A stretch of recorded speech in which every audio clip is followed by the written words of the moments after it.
할렐루야. 아멘. 명절 잘 보내셨나요? 다들 후유증 없이 잘 보내셨죠? 네. 웃으시는 분들이 힘드셨나 본데 제가 제일 많이 힘들었던 것 같습니다. 네, 우리 명절 이후에도 이렇게 수요 예배 자리에 나오신 여러분들을 주님의 이름으로 환영하고 축복합니다. 명절 동안 은혜로 몸과 마음의 쉼을 얻었고 이후에 이제 다시 주님의 은혜를 향하여 달려가며 기도의 자리를 우리가 지키며 앞으로 나아갈 텐데 우리가 어떠한 자세로 나아가야 될지 이 시간 기도 응답을 받으려면이라는 제목으로 함께 말씀을 나누도록 하겠습니다. 먼저 우리 한 번쯤은 다들 들어보셨을 법한 유명한 일화를 한 가지 소개하겠습니다. 영국의 프레더릭 마이어라는 유명한 목사님이 있었습니다. 이 목사님이 한 번은 일이 있어서 배를 타고 영국에서 대서양을 건너서 가게 되었습니다. 긴 여행 중에 목사님을 알아본 사람들이 선상에서 배 위에서 예배를 인도해 달라고 요청을 했습니다. 이 마이어 목사님이 이 요청을 승낙하고 배에서 예배를 인도하게 되었는데 그 자리에는 무신론자, 하나님을 믿지 않는 한 사람이 친구의 권고로 그 자리에 참석하게 되었습니다. 이 무신론자는 그 사람이 온다니까 영국의 당시에 유명한 목사라고 하니까 어떤 설교를 하나라는 마음으로 예배 자리에 참석하게 되었습니다. 그날 마이어 목사님은 기도의 응답이라는 제목으로 설교를 했습니다. 예배가 끝난 후에 그 사람을 인도한 친구가 오늘 설교가 어땠냐라고 물었더니 자기는 절대로 기도의 응답이라는 것을 믿을 수 없다라는 말을 합니다. 이 일이 있은 후에 배 안에서 조금 얼마 뒤에서 이 무신론자는 배 위에 갑판에서 나와서 바람을 쐬고 있었습니다.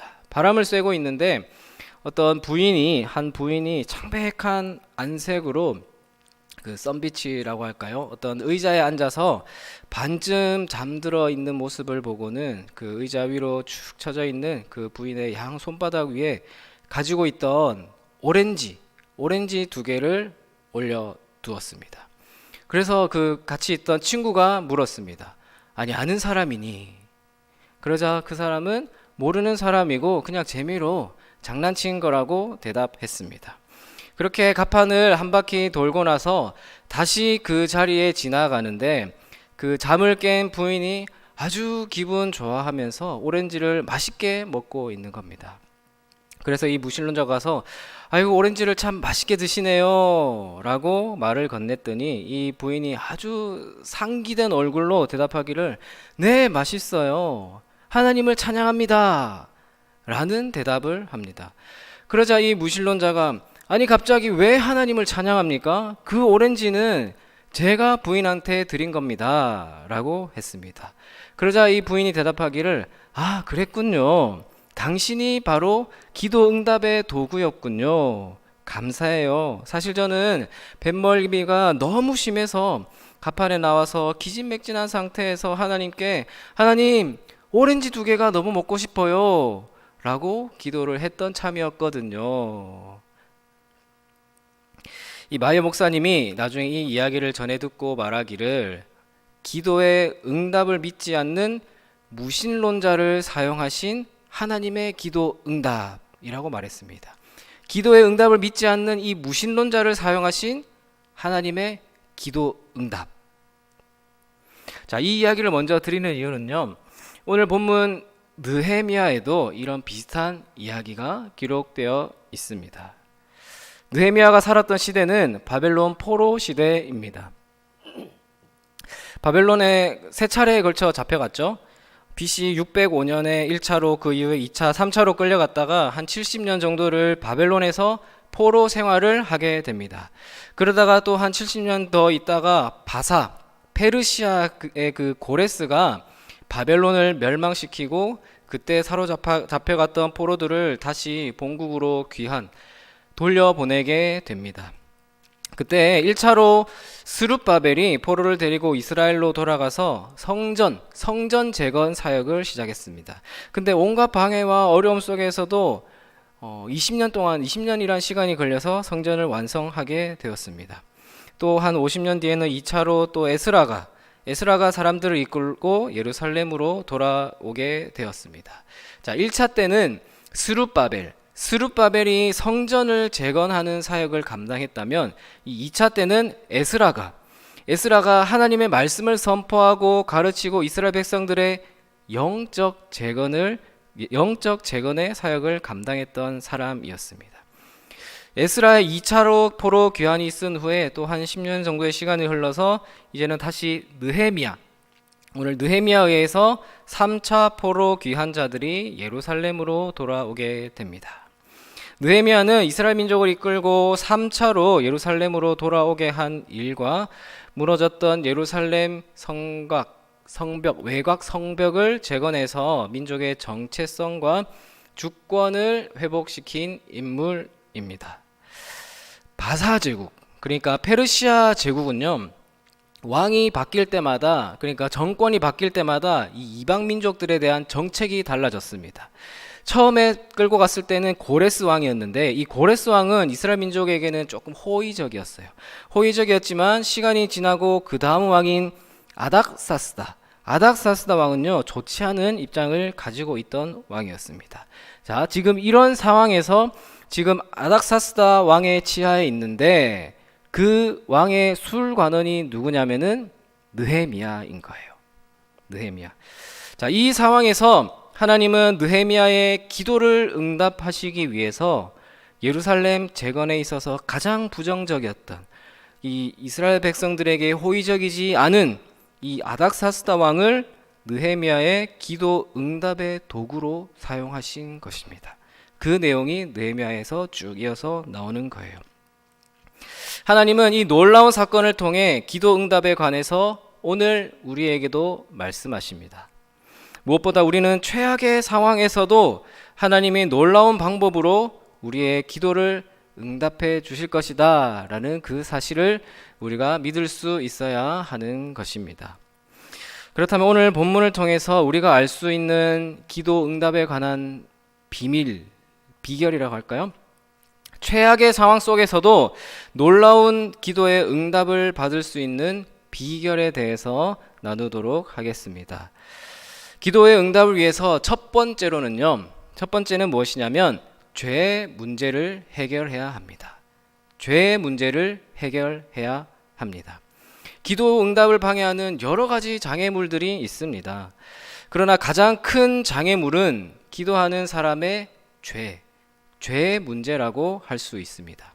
그래서 이사야 59장에 보면 이런 말씀이 있어요. 이사야서 59장 2절에 보시면 오직 너희 죄악이 너희와 너희 하나님 사이를 갈라놓았고 너희 죄가 그의 얼굴을 가려서 너희에게 듣지 않으시게 함이니라 라고 하셨습니다. 우리의 죄악이 하나님과 우리 사이를 갈라놓았다고 말씀하고 있습니다. 그러므로 우리가 기도의 자리에 나올 때 가장 중요한 것은 기도 응답을 방해하는 죄의 문제를 해결하는 일입니다. 그러면 우리가 기도 응답을 방해하는 이 죄의 문제를 어떻게 해결할 수 있을까요? 회개입니다.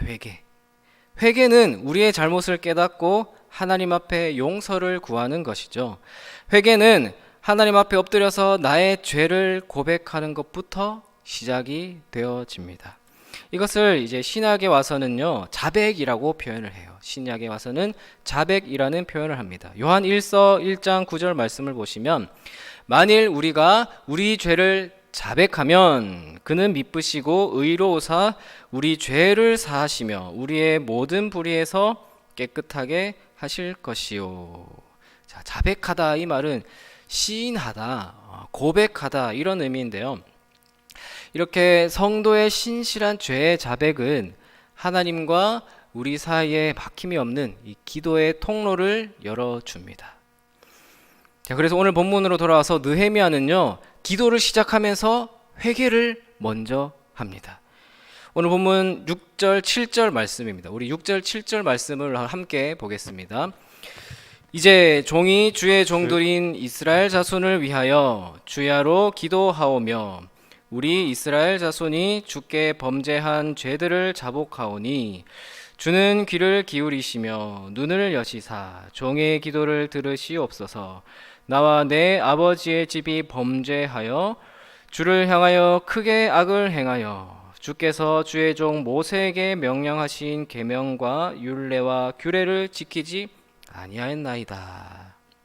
자, 느헤미야는 자기 죄가 아니라 먼저 자신의 조상의 죄, 민족의 죄를 자신의 죄라고 여기고 하늘 앞에 지금 용서를 구하고 있습니다.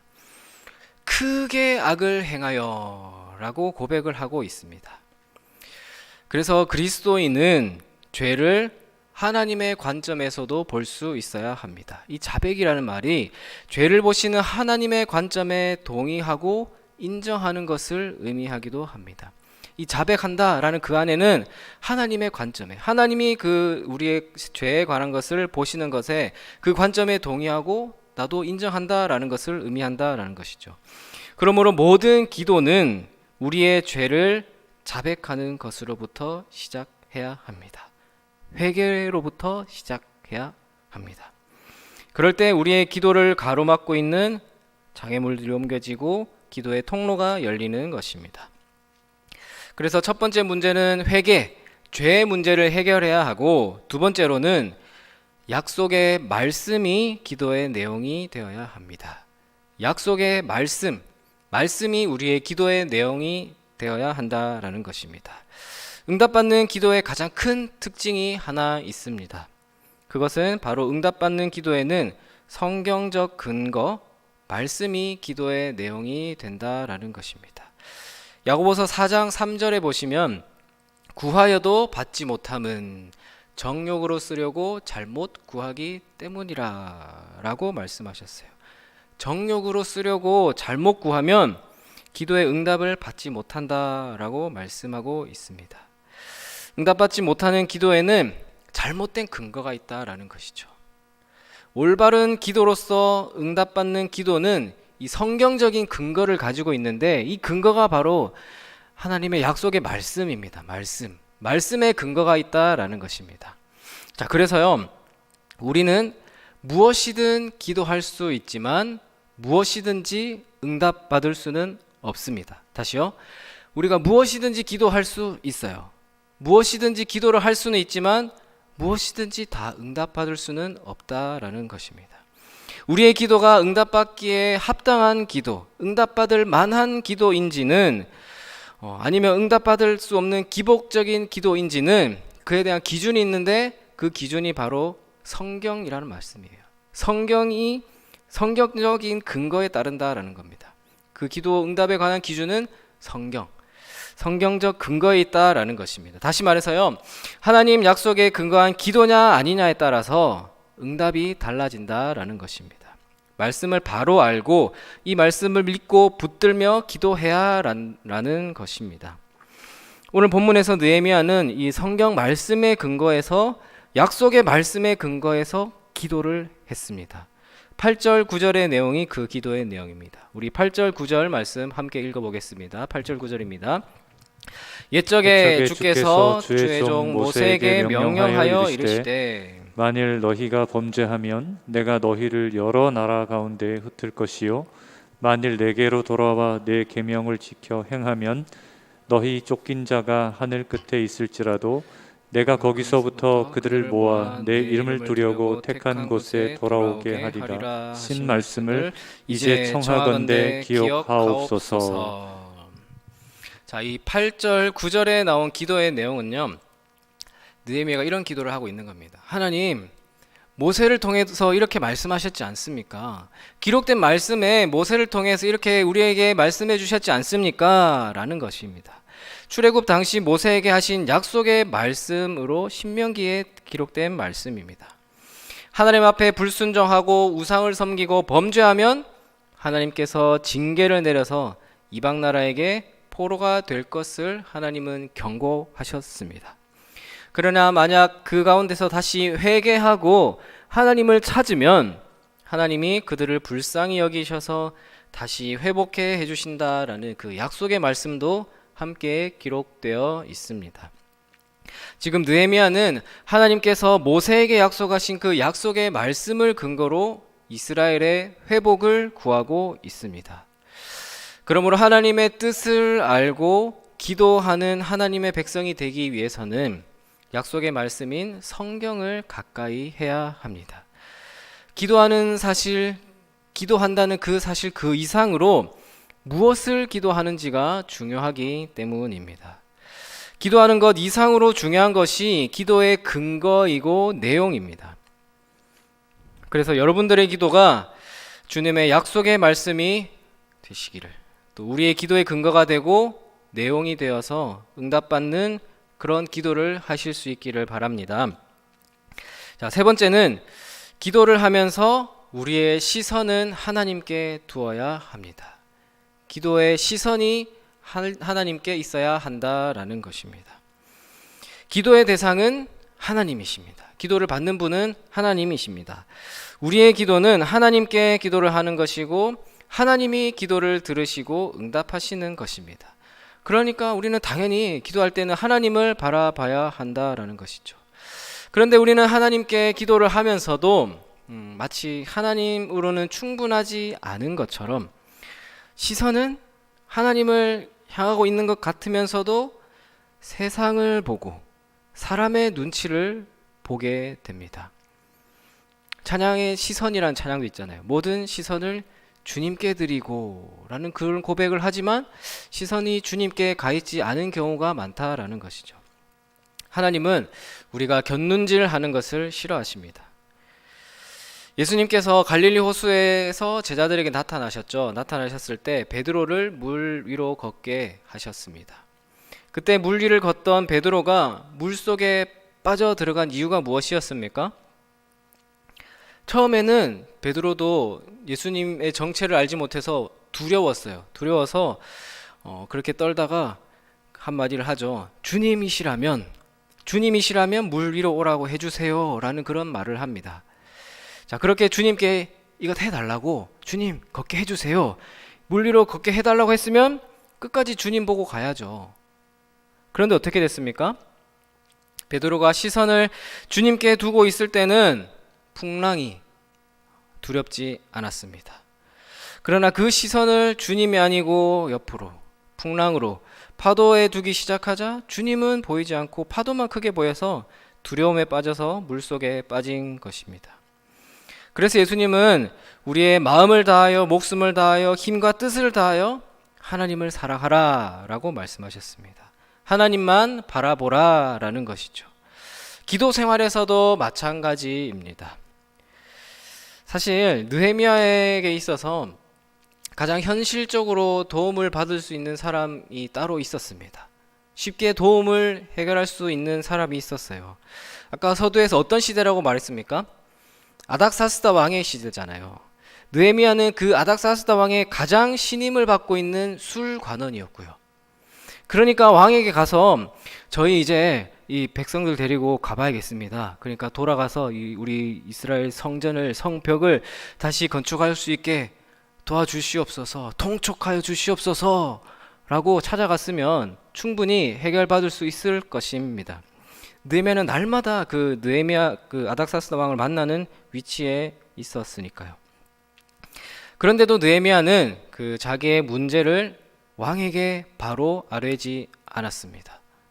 대신에 가장 먼저 하나님께 기도로 자신의 문제를 아뢰었습니다. 느헤미야는 가장 먼저 하나님의 도움을 구했던 것입니다. 물론 현실적으로는 아닥사스다 왕의 행정적인 절차나 어떤 결제 같은 그런 것 없이는 불가능하다라는 것을 알고는 있었을 것입니다. 그러나 왕의 결제에 앞서서 하나님의 결제가 먼저 필요하다라는 것을 알았던 것이죠. 세상적인 눈으로는 사람이 이 일을 이루는 것 같지만 사람의 뒤에서 이 모든 것을 주관하시고 섭리하시는 분은 하나님이시다라는 사실을 느헤미야는 깨달았던 것입니다. 그래서 하나님이 왕과 사람의 마음을 움직여 달라고 하나님의 허락을 위해 기도를 하고 있는 것이죠. 왕과 사람의 마음을 사람의 마음을 움직이시는 분은 하나님이십니다. 그래서 잠언에 보면 이런 말씀이 있어요. 잠언 21장에 보면 이런 말씀이 있는데, 왕의 마음이 여호와의 손에 있음이 마치 보의 물과 같아서 그가 임의로 인도하신다. 이 구절을 여러 가지 번역이 있는데 새 번역으로 보시면 이렇게 표현하더라고요. 왕의 마음은 흐르는 물줄기 같아서 주님의 손안에 있다. 주님께서 원하시는 대로 왕을 이끄신다. 또 현대인의 성경에 보니까 여호와께서 왕의 생각을 도랑물처럼 마음대로 바꾸신다. 조금 더 이해가 되시죠? 이 왕의 마음, 사람의 마음을 움직이시는 분은, 세상의 역사를 주관하시고 섭리하시는 분은 바로 창조자 하나님, 역사의 주인이신 하나님의 능력인 것입니다. 내 생각에, 내 현실적인 판단에 무언가를 하기 전에 기도가 우선되어야 한다라는 것이죠. 끝으로 본문 11절을 보시면 11절에 이렇게 말하고 있습니다. 주여 구하오니 귀를 기울이사 종의 기도와 주의 이름을 경외하기를 기뻐하는 종들의 기도를 들으시고 오늘 종이 형통하여 이 사람들 앞에서 은혜를 입게 하옵소서 하였나니 그때 내가 왕의 술관원이 되었느니라. 이렇게 느헤미야가 기도하고 있는데 이 11절에서 기록된 이 계속된 기도의 내용 가운데서 주목할 부분은 우리 마지막에 그때 내가 왕의 술관원이 되었느니라 라는 이 표현입니다. 느헤미야가 왜 이 말을 했을까요? 느헤미야 자신의 위치, 그러니까 느헤미야의 신분, 어떤 위치에 어떤 사람이었는지 소개하는 것이기도 하겠지만, 자, 이렇게 쭉 기도를 했지 않습니까? 이런 기도 후에 마지막에 이 말을 하는 이유는 이런 뉘앙스가 담긴 거죠. 어떤 의미냐면은 이렇게 기도를 하였고 그 당시에 나는 왕의 술을 담당하는, 그만큼 왕의 신임을 받고 있는 그런 위치에 있었지만 그런 관리임에도 불구하고 나는 왕이 아니라 하나님을 의지했다라는 것을 표현하고 있는 겁니다. 나는 왕의 술을 담당하는 관리임에도 불구하고 왕이 아니라 하나님을 의지했다라는 표현을 하고 있는 것이죠. 느헤미야는 하나님이 아닥사스다 왕을 움직여서 그의 신임과 허락을 얻게 해달라고 기도했던 것입니다. 느헤미야가 이 문제를 위해서 먼저 왕에게 말하지 않고 기도했다라는 것은요, 왕보다는 하나님만을 신뢰했다라는 것을 보여줍니다. 자, 그런데 물론 오늘날 우리는요, 우리 성도님들은 이제 어느 정도 신앙생활도 오래 하셨으니까 참 사람은 믿을 게 못 된다. 하나님만 의지해야 된다. 하나님만 신뢰해야 된다라는 것을 알겠어요. 다 아세요. 머리로는 알겠어요. 알겠는데 기도하면서도, 기도하기 전부터도 먼저 계산부터 되지 않습니까? 생각부터 하는 거예요. 기도는 하지만 이건 이렇게 하고 저거는 저렇게 하면 되겠는데 라는 그런 생각이 앞서지는 않습니까? 하나님을 신뢰해야 된다는 것은 알겠지만 세상적인 방법이나 사람의 도움을 먼저 구하고 있지는 않습니까? 모든 것을 다 해본 후에 마지막에 지푸라기라도 잡는 심정으로 그제서야 하나님께 나와서 하나님을 찾지는 않습니까? 하나님을 의지하는 마음으로, 하나님을 의지함으로 하나님을 바라보고 신뢰하는 마음을 먼저 가지고, 그 마음을 가지고 기도함으로 세상과 사람을 도구로 사용하실 하나님을 기대하시는 여러분들이 되시기를 바랍니다. 그래서 시편 62편에 다윗은 이렇게 고백을 합니다. 시편 62편에 우리 찬양했던 가사의 내용이죠. 나의 영혼이 잠잠히 하나님만 바라며 나의 구원이 그에게서 나는도다. 오직 그만이 나의 반석이시오, 나의 구원이시오, 나의 요새이시니 내가 크게 흔들리지 아니하리로다. 아멘. 우리도 다윗의 이 고백처럼 잠잠히 하나님만 바란다고 고백하시는 여러분들이 되시기를 바랍니다. 오직 주님만이 나의 반석이고 구원이고 요새라고 찬양하시는 여러분들이 다 되시기를 바랍니다. 어려운 상황 가운데, 힘들고 불확실한 미래 가운데 우리가 기도할 때 놀라운 기도의 응답을 받기를 원하신다면 먼저는 우리의 죄를 자백하고 회개하고 또 약속의 말씀을 붙들고 기도하시고 하나님께만 시선을 두시기를 바랍니다. 그렇게 할 때 느헤미야의 기도를 응답하신 하나님께서 이제 우리 삶 가운데 들어와서 우리의 기도에도 응답하여 주실 것이고 우리의 인생을 바꾸시고 인도해 주실 것입니다. 느헤미야에게 일어난 이 기도의 원리를, 이 기도의 응답의 원리를 깨닫고 우리도 그렇게 기도할 때 우리 모두의 삶 가운데도 하나님의 역사하심이 일어나게 될 줄로 믿으시고 기도의 자리로 나아가시는 저와 여러분들이 다 되시기를 주님의 이름으로 축원합니다.